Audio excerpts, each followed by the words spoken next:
Today we are working on a 2012 Ford Fusion. This is the SE. It just has the 2.5 liter engine. We're doing the rear brakes, the screw-in rotors and pads to do typical maintenance. As you can see, I've already got it lifted up and got the wheel off. Word of advice: when you take these lugs off, be really careful. They strip out, they round out way too easily. These are very soft metal. I'm going to replace these or get to the point one day where I won't even be able to take the wheel off. So it'll be so rounded. Hate these. Definitely replacing them. But just a word of caution.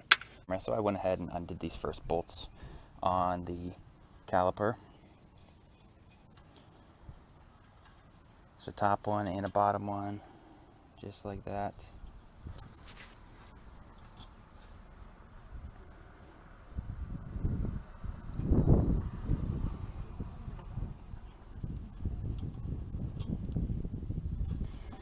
And then the caliper will just slip off.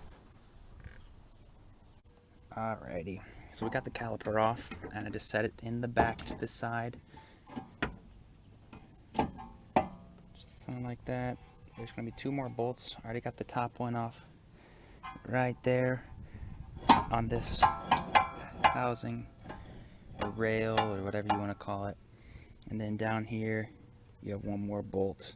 You'll need a socket extension to kind of fit through the hole right here.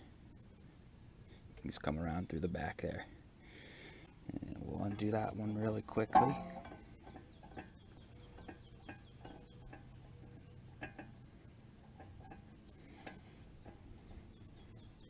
Sometimes I wonder what engineers are thinking when they do stuff like this. Obviously it's not that hard to work with, but it could be easier.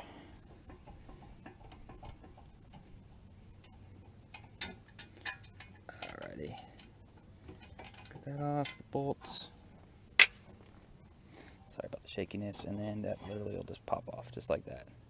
You'll see those pads don't look too bad. But they're old, and I'm replacing the rotor, so I'll just replace everything while I'm at it. Take the rotor off. I should have done this actually before I took the emergency brake off and all that. But you've got these bolts right here. I took one of these attachments. It just kind of fits just like that.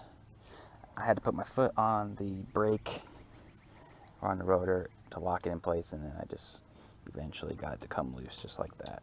I have had pain. I've had a painful experience with these before, but fortunately it was very easy to do on these. But just word of advice, and sometimes you'll want to get it with PB Blaster before you go at it. Alright, we'll get the rest of these out. There's just two of them.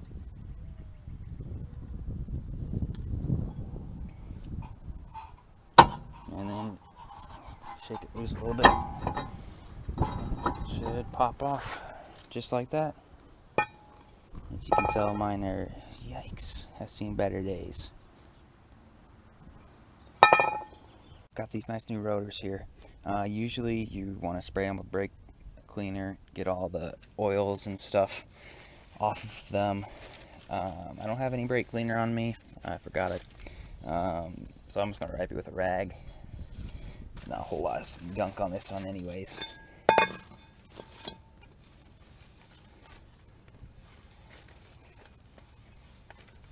Alright, good enough. You're just going to tighten these down. I put a little bit of brake grease back on these Torx bit bolts.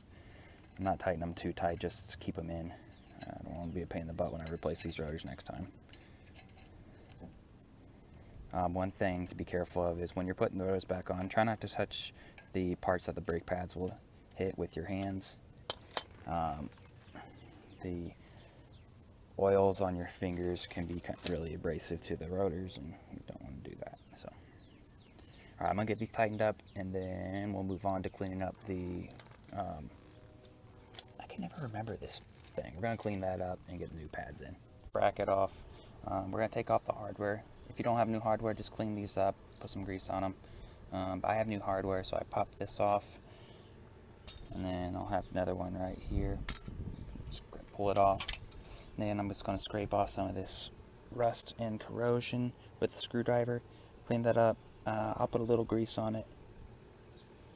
And then put the new hardware on, and we'll slide the pads on. Alright, so I got the hardware on. I'm actually not going to grease up the bracket, and I'm going to grease up the pads, and then once the pads are greased up, I'm going to slide them into the bracket.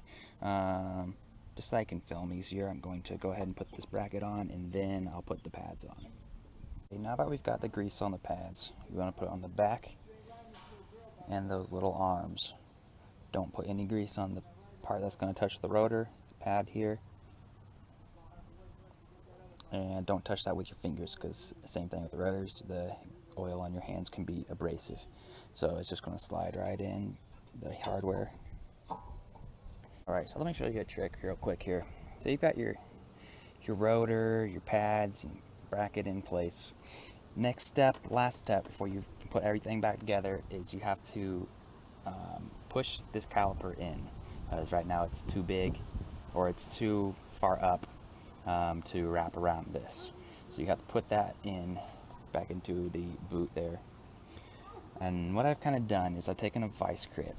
Instead of renting a tool or getting a clamp, which honestly the clamp's easier, but I don't have one, so I've taken vice grips, stuck it to this bracket here, you can tell, and then I took some needle nose pliers and stuck them right in those grooves.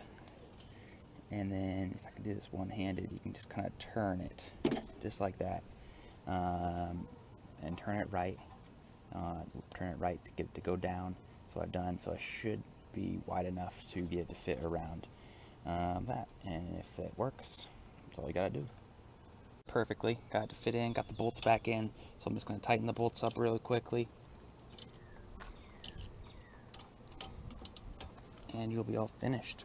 Alrighty, thanks everyone for watching. I did use power stop brakes, rotors, and pads. I'll put a link in the description if you're interested. I haven't used these before, but I'm just kind of trying them out, seeing if I like them. The other side, I'm going to do that off camera. It's literally the same procedure. So let me know if you have any questions. Thank you.